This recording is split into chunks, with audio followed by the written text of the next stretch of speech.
Question 10. The number of boys and girls in a class are in the ratio 7:5.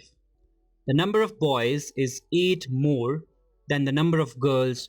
What is the total class strength? All the questions in this exercise are of very similar type. In this question, we are given the class strength and two statements that will help us to find the answer.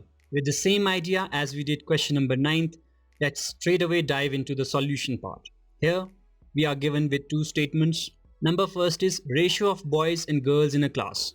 It is 7:5. It is given to us. And the second statement states that number of boys. So we wrote number of boys is means equal to in mathematics 8 more than number of girls. So whatever the number of girls would be, when you add 8 to that, you get number of boys. So you see how simple it is to write given statements in terms of mathematical statements or equations in this case. So it is good idea to write it as equation number first and this one as equation number 2. Again, the same concept that we learned in question number 9 and previous questions.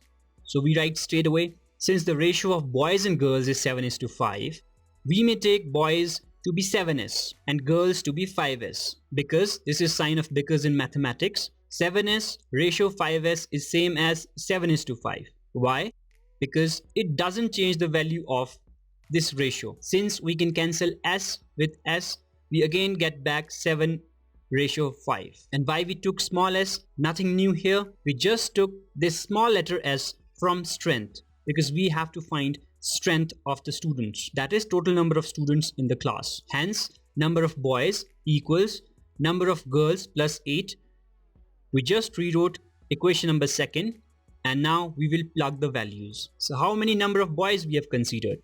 It is 7s, because here we have written 7s that correspond to number of boys, that equals to number of girls, that is 5s. We have considered girls as 5s and plus 8 as it is. Now we are going to solve this equation. 7s as it is, and we are moving or transposing this 5s from right hand side towards left hand side. Here it is nothing written before 5s, it means it is positive. When we will transpose it towards left hand side, we will convert it into minus 5s and positive 8 as it is. We are going to subtract it because sign is of negative. 7 minus 5 is 2s, that equals to 8 as it is. Cancelling a portionary, 1, 2 is 2, 4 2 is 8, and s is left alone and its value has been found as 4, which is our common factor. And now we can easily find total strength of the class. Well, there are two ways through which we can find total class strength.